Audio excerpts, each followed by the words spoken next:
Graça e paz, irmãos. Tudo bem? PIB de Tapetininga.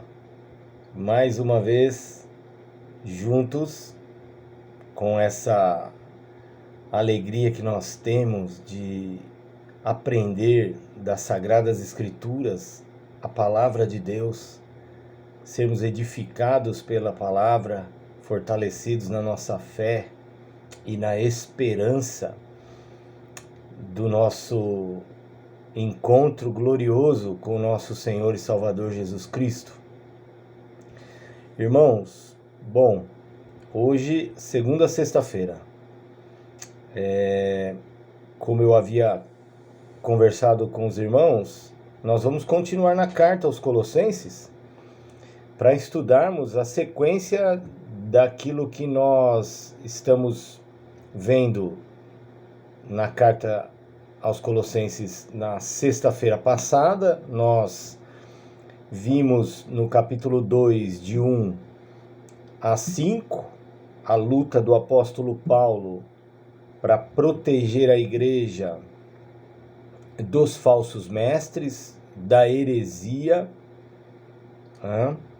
Aí no domingo à noite, eu e minha esposa estivemos aí, muita alegria, cultuamos com os irmãos, adoramos o Senhor juntos, e nós também meditamos na carta aos Colossenses, no verso 6 e 7 do capítulo 2, na sequência. Então, sexta, capítulo 2, de 1 a 5, domingo, capítulo 2, 6 a 7, onde nós vimos o antídoto que Paulo dá à igreja, para que a igreja não fosse prejudicada pelo veneno do falso ensino, dos falsos mestres que estavam se infiltrando na igreja em Colossos e nas igrejas ali da região do Vale do Lico, Laodiceia e Hierápolis.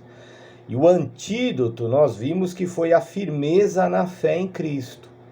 O apóstolo Paulo, como nós vimos domingo à noite, domingo passado, ele nos ensinou, inspirado pelo Espírito Santo, palavra de Deus, que o antídoto mais importante para nós contra o falso ensino, seja ele qual for, é continuarmos da mesma maneira como nós recebemos a Cristo. Nós recebemos a Cristo por meio da pregação apostólica do Evangelho, da graça de Deus, e nós devemos continuar a nossa vida cristã da mesma maneira, pela fé no Evangelho, pela fé na sublimidade e na suficiência da pessoa de Cristo. Eu sempre tenho usado essas duas palavras propositalmente, porque elas são o tema central da carta aos Colossenses. A supremacia,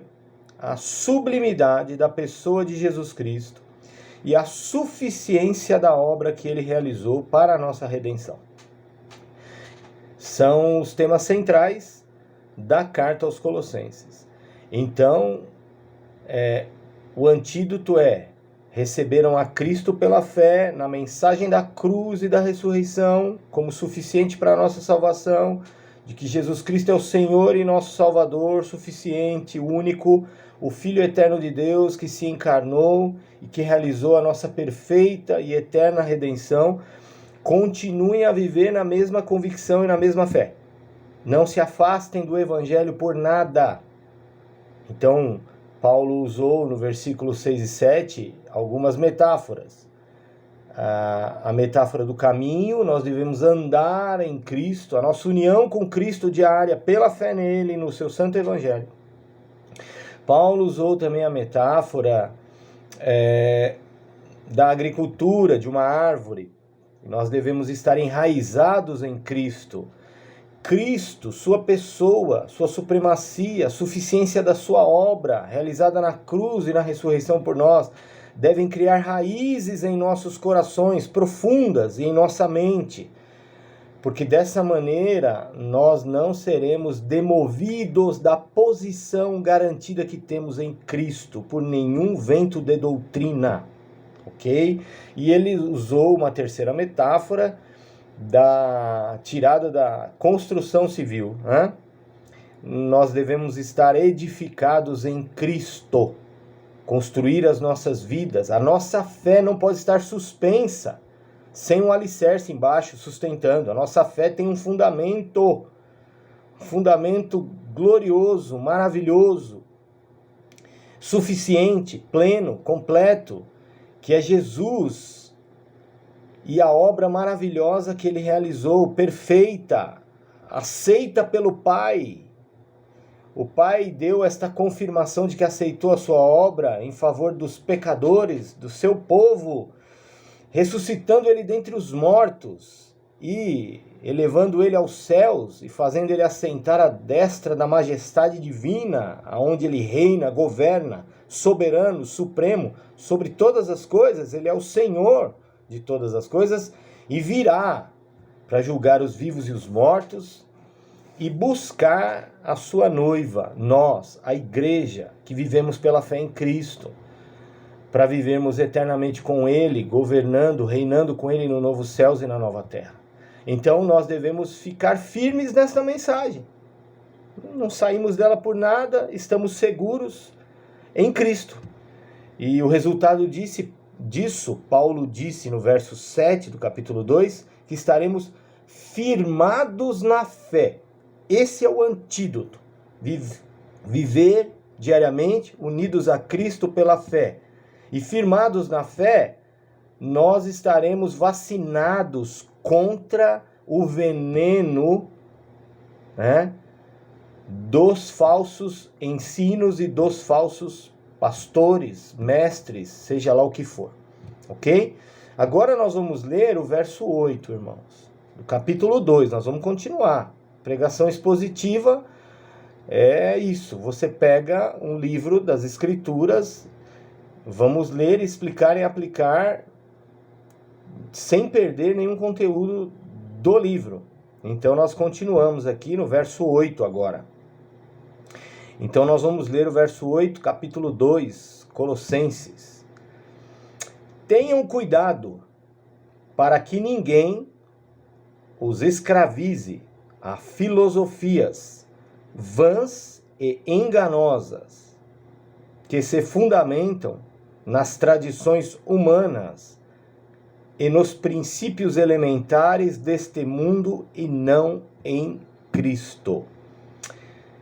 Irmãos, vamos lá. Primeiro, Paulo inicia com um alerta, o versículo 8. Nós estamos separando aqui, domingo o verso 6 e 7, hoje o verso 8, mas esse texto, ele é entrelaçado, ele é um todo aqui, que não tem divisão muito clara. Se você vê o verso 8 agora, esse alerta que Paulo dá, ele está dando um alerta, mais uma advertência, baseado naquilo que ele vem fazendo desde o versículo 1. Né? Por exemplo, no versículo 4 ele diz: eu lhes digo isso para que ninguém os engane. Olha lá, de novo, que ninguém os engane. Com o que, Paulo? Com argumentos que só parecem convincentes, ou em outras traduções, argumentos bem elaborados. Nós já vimos isso sexta-feira passada, que a heresia, todo falso ensino, ele tem um corpo de ensino, argumentos que parecem lógicos e racionais, mas que na verdade são vazios, porque não se fundamentam na palavra de Deus, não tem a sua origem na mente e no coração da Trindade, mas na mente humana, ok? Então, esse texto aqui, o verso 8, ele está totalmente ligado e vem na sequência do argumento que ele vem desde o versículo 1, Depois, versículos 6 e 7, nós vimos, ele vai dar o antídoto: fiquem firmes em Cristo, vivam unidos a Cristo, andem nele, plantados nele, edificados nele, firmes na fé nele, como vocês foram ensinados. E agora ele diz: tenham cuidado para que ninguém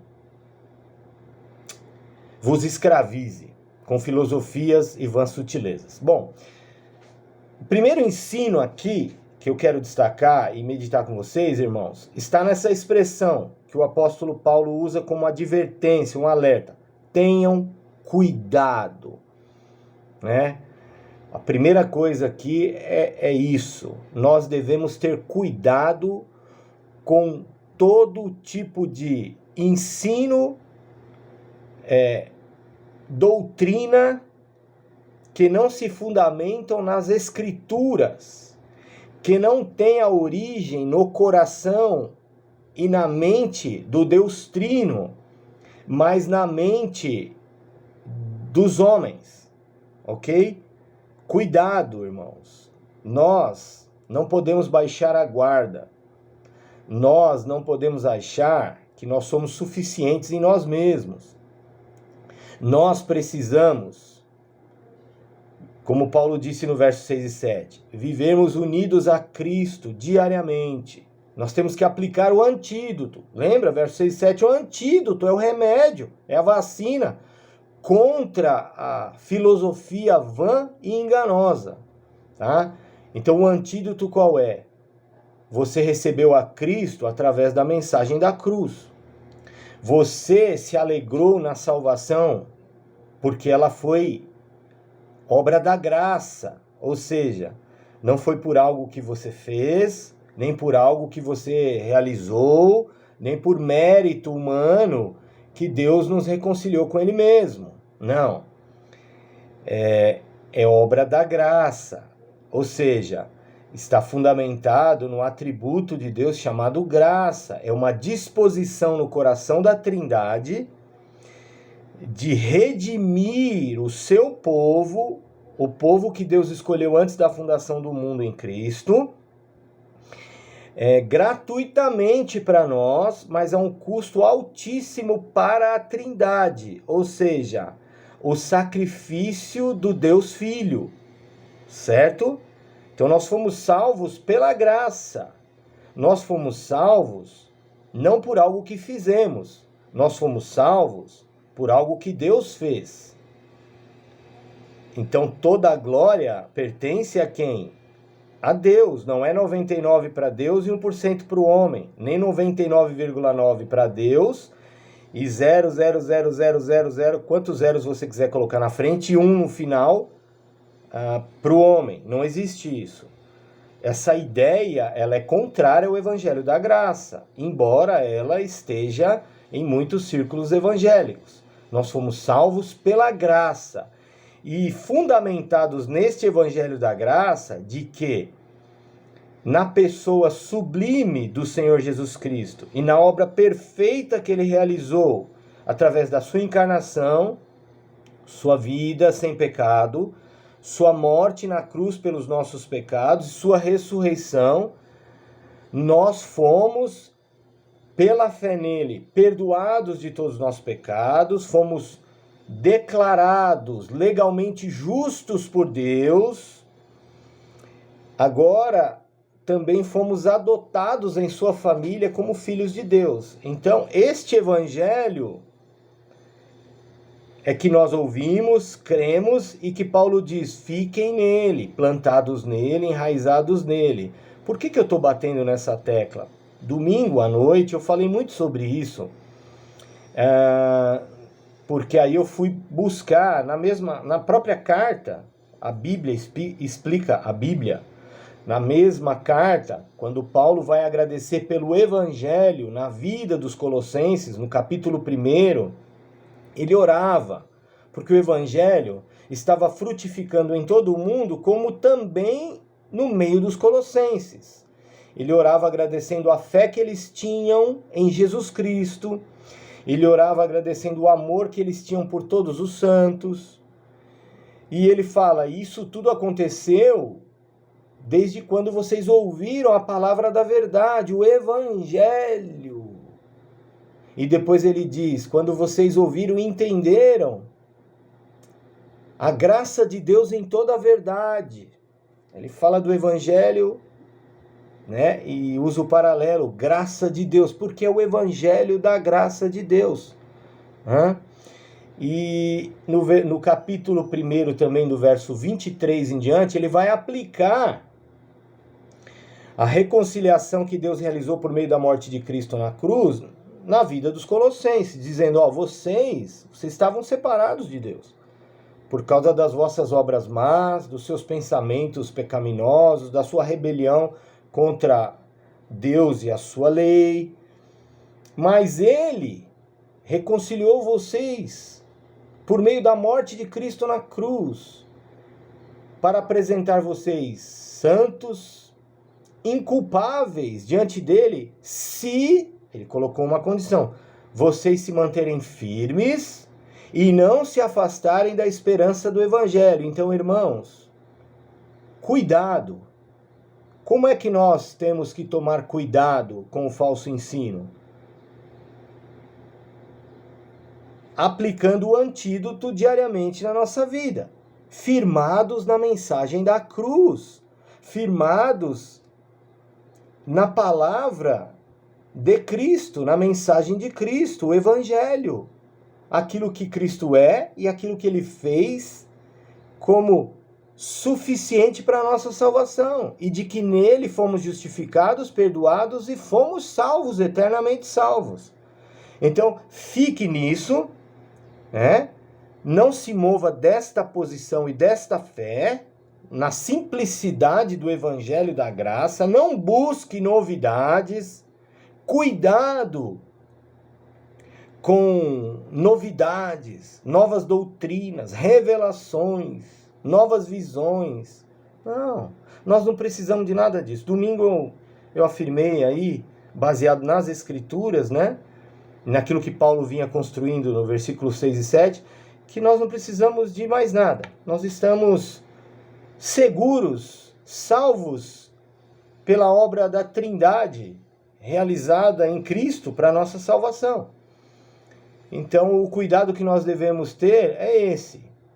Não é confiar em nós mesmos, mas confiar em Cristo e no Evangelho. Firmes nele, ok? Cuidado, primeira coisa que Paulo diz. Segundo, o cuidado é para que ninguém os escravize. A característica da heresia, do falso ensino, é escravizar as pessoas. Então, se por um lado devemos ter cuidado e ficarmos firmes no Evangelho, segundo, nós devemos ter cuidado porque essas heresias, elas enredam a mente das pessoas. Tem uma versão na Almeida, enredar, cuidado para que ninguém venha enredá-los. A Almeida século XXI seguiu a Almeida, revista e corrigida, que diz assim, que ninguém vos faça por presa sua. O termo no original grego que Paulo usa é um termo que tem o sentido de um predador que arma uma armadilha, uma arapuca. Os irmãos aí mais antigos vão entender. Você queria pegar lá um pássaro, um animal, você sabia onde ele passava, então o que você faz? Você arma uma armadilha, uma arapuca, e quando ele passa, seja uma rede, seja um instrumento de madeira, uma gaiola, alguma coisa assim, ele é preso. Então o que Paulo está querendo dizer é que esses falsos mestres, eles são caçadores de mente, eles são predadores. E o que é que eles querem prender? A mente das pessoas, com argumentos, filosofias, doutrinas, ensinos heréticos, heresia, Irmãos, é todo ensino que nos afasta da pessoa de Cristo e do Evangelho apostólico, tá? Então, toda heresia é um ensino que nos afasta da pureza, da sã doutrina do Evangelho. Então, cuidado, porque todo falso ensino, ele vai escravizar a sua mente, ele vai prender a sua mente, porque nós vamos ver aqui todo falso ensino ele vem com um argumento que parece racional, lógico, bem elaborado, com uma oratória, né, palavras bem construídas, termos bem elaborados, e fascina a mente das pessoas, né? Isso estava acontecendo, por exemplo, nas igrejas da Galácia. Paulo chega a usar essa expressão: ó Gálatas insensatos, quem vos fascinou? Aquela heresia do legalismo dos judaizantes na Galácia já tinham enfeitiçado a mente de alguns crentes da Galácia. Então é isso que Paulo está querendo dizer aqui. Sabe o que Paulo está querendo dizer? Cuidado, porque as heresias, esse falso ensino que está entrando aí, Colossenses, o objetivo deles é prender a mente de vocês e levar a mente de vocês escravizado, presa, tá, a este falso ensino, de modo que vocês sejam desviados da verdade de Cristo e do seu santo evangelho. Então é isso que nós temos uma lição aqui. Todo falso ensino, toda heresia escraviza a nossa mente, tem o objetivo de prender a nossa mente e de nos afastar, nos levando escravos, e nos afastar da liberdade que temos em Cristo. Em Cristo nós somos livres da condenação do pecado. Nós estamos sendo libertados, chamamos isso de santificação, do domínio do pecado na vida cristã, e seremos libertos por completo na vinda de Cristo da presença do pecado em nós. Então nós temos uma liberdade plena em Cristo, que as heresias querem tirar essa liberdade e nos levar a uma prisão de falsos ensinos que são construídos, nós vamos ver aqui, que são elaborados não conforme a verdade que há em Cristo, mas conforme outras coisas que nos afastam de Cristo, ok? Então esse foi o segundo ponto. O terceiro aqui, que nós vamos ver aqui, é que são filosofias vãs e enganosas. Paulo usa o termo filosofia, muito provavelmente Paulo está se referindo a... Para nós, fica difícil entender. O que ele quis dizer com filosofia vãs e enganosas? Para os colossenses, com certeza, só Paulo usando o termo filosofias vãs e enganosas, eles já sabiam o que se tratavam, porque essa filosofia estava sendo ensinada, entrando lá nas igrejas do Vale do Lico, com ensinos bem elaborados e um corpo de doutrinas. Tá? A maioria dos estudiosos concordam que em dois grupos aqui. Filosofias deve estar ligado ao judaísmo, né? Porque ele vai falar aqui que está fundamentado em tradições cristãs, mas também um grupo de estudiosos vê isso ligado ao movimento gnóstico, que eu já disse aos irmãos que o gnosticismo como um corpo de doutrina e uma religião formada, ele surgiu no segundo século. Mas no primeiro século, alguns princípios de ensinos gnósticos já estavam fazendo parte das religiões gregas, do paganismo da Frígia, que era a religião ali onde estavam as igrejas Colossos, Laodiceia e Hierápolis. E dentro destas religiões de mistério, a prática de ocultismo, alguns princípios gnósticos. E dentro desses princípios gnósticos, você tinha algumas coisas, argumentos filosóficos, como o dualismo neoplatônico. Eu expliquei para os irmãos já que eles tinham uma visão, os gnósticos, do mundo dividido em dois andares. O mundo das ideias, do espírito, e o mundo material, físico, matéria. E de que o espírito é bom, mas tudo aquilo que é material, físico, é má. Então, para eles, e o apóstolo João vai lidar com essa questão na sua primeira epístola, Tanto que ele alerta as igrejas, o apóstolo João na sua primeira carta, dizendo que o espírito do anticristo estava presente. E quem eram esses? Ele diz que aqueles que negavam que Jesus Cristo veio em carne. Eles negavam que Jesus tinha um corpo físico, porque Deus não poderia se encarnar. Deus, espírito, bom, perfeito, e a matéria má, um corpo. Como Deus iria se unir à matéria que é má, ao corpo? Não é isso? Esse é o dualismo.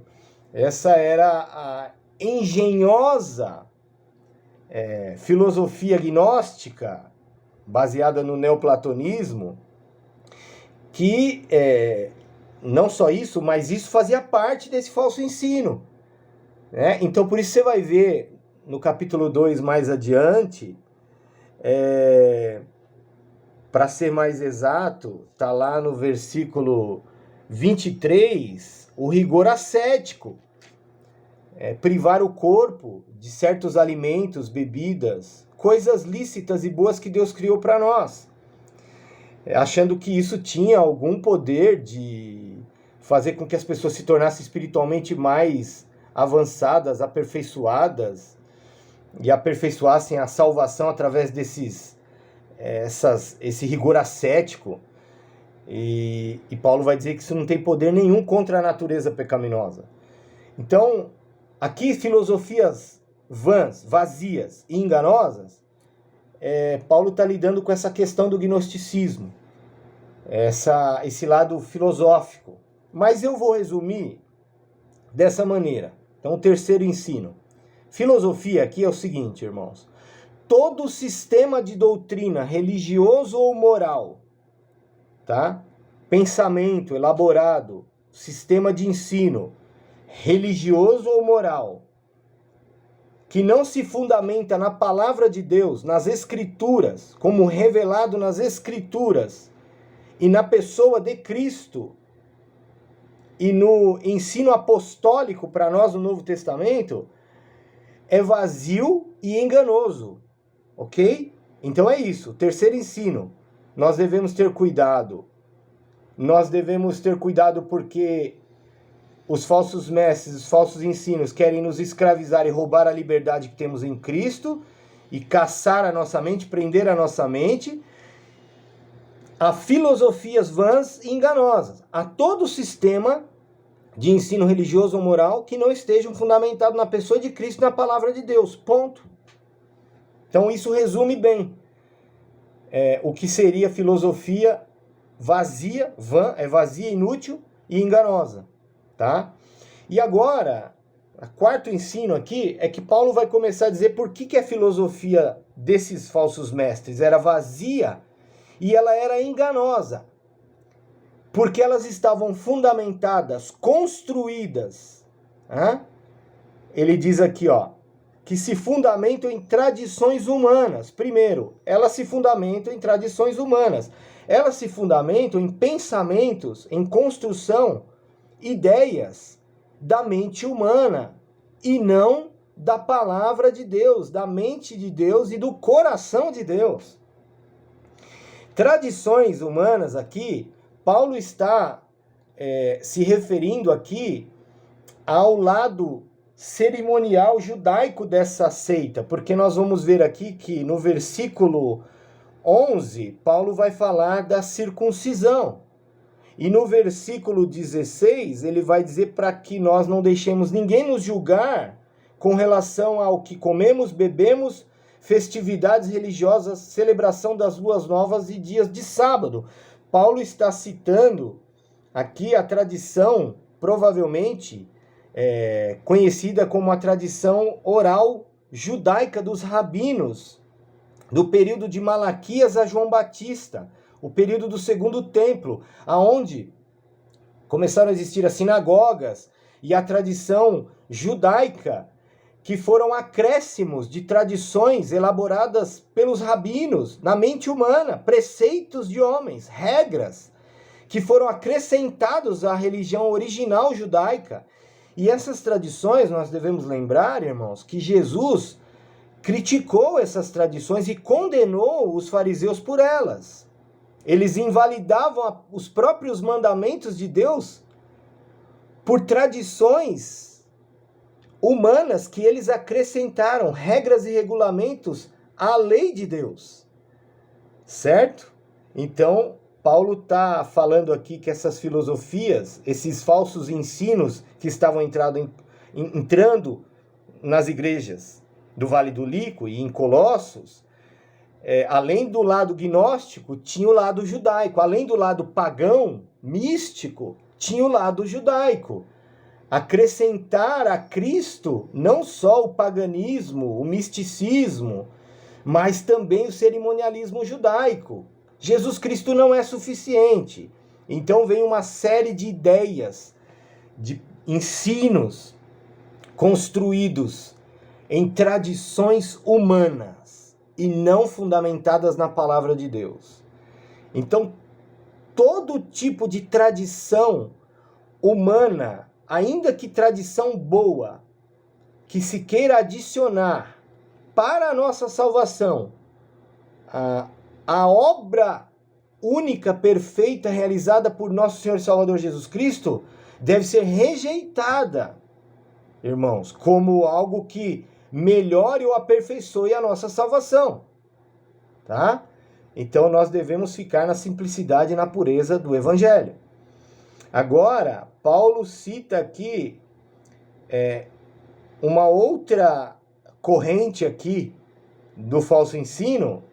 Ele diz: estão fundamentados nas tradições humanas e nos princípios elementares deste mundo. Stoikeia, no grego.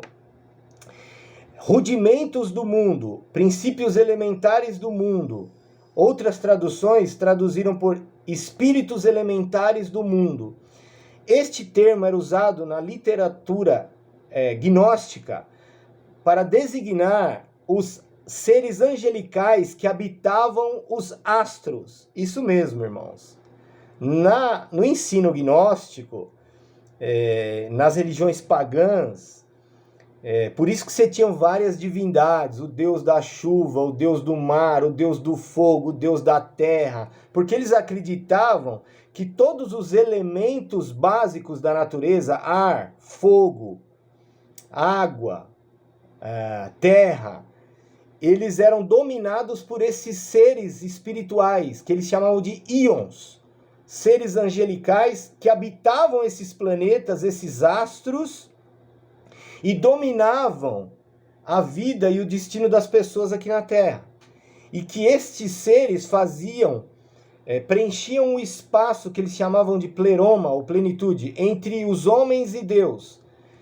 Então, uma série de regras, rigor ascético, cerimônias judaicas, para você conseguir vencer esses espíritos, aplacá-los, receber visões e revelações, gnose, conhecimento secreto, praticando essas regras, esse rigor ascético, essas tradições humanas, para você ascender na espiritualidade e completar a salvação e chegar até Deus. Irmãos, resumindo,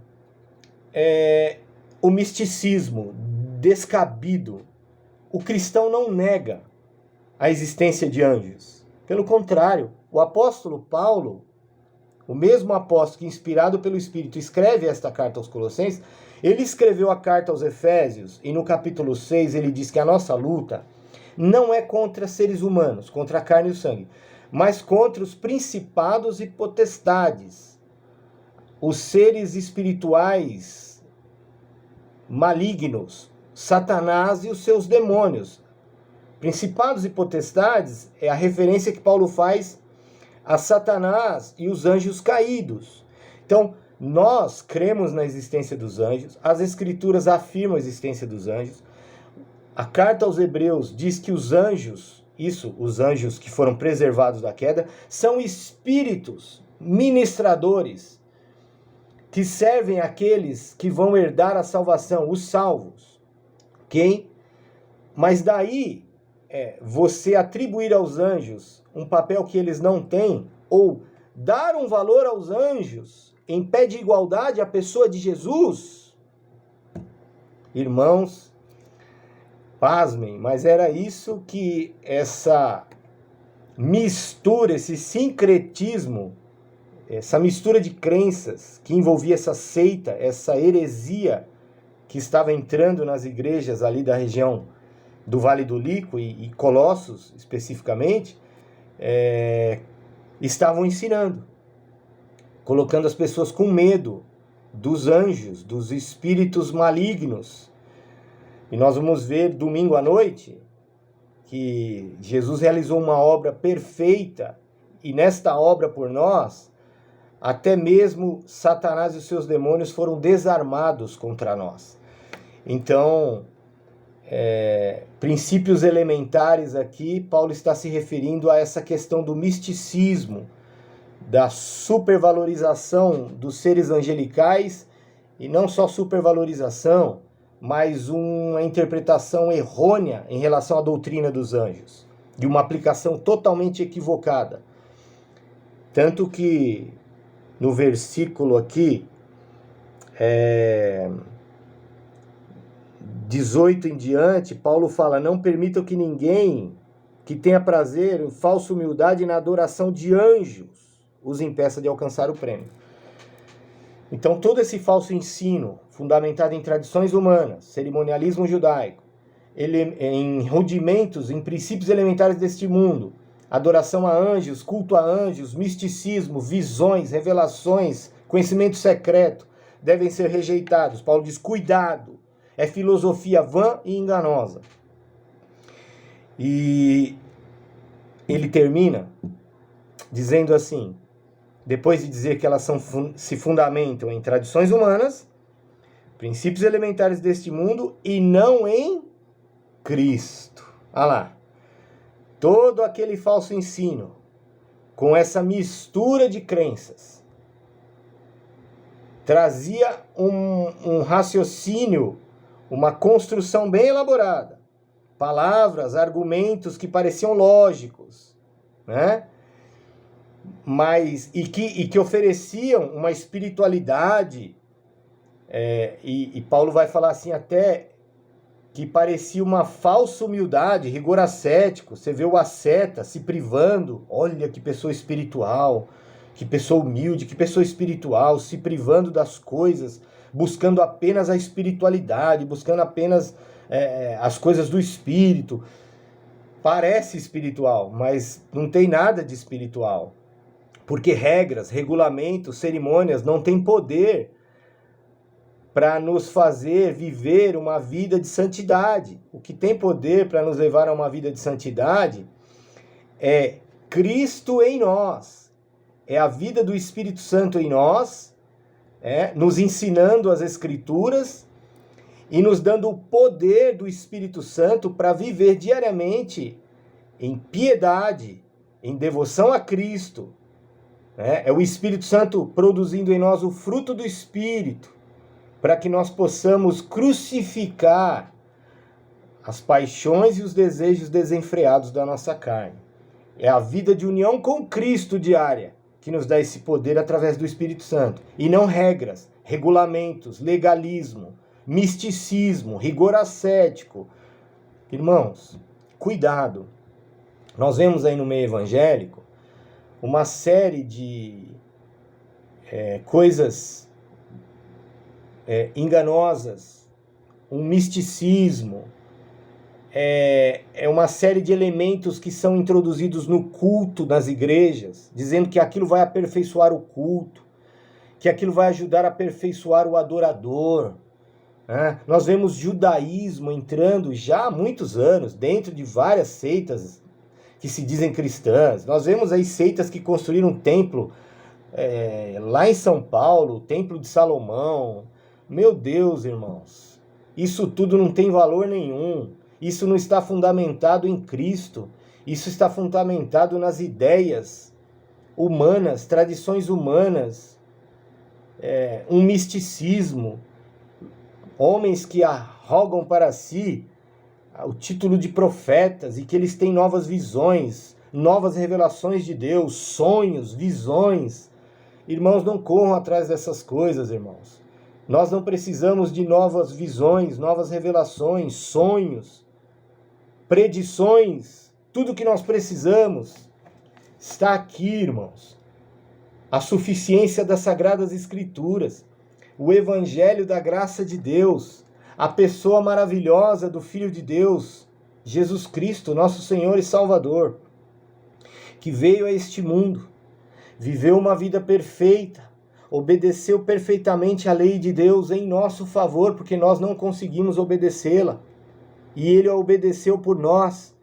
E ele foi à cruz também cumprir a lei, sofrer a penalidade que a lei de Deus exigia por causa das nossas transgressões. E ele nos substituiu na cruz, recebeu o castigo da lei em nosso lugar, para que nós pudéssemos ser perdoados dos nossos pecados, declarados justos por Deus, reconciliados com o Pai e adotados como filhos de Deus, seguros em Cristo. Nós temos tudo em Cristo, nós não precisamos de mais nada.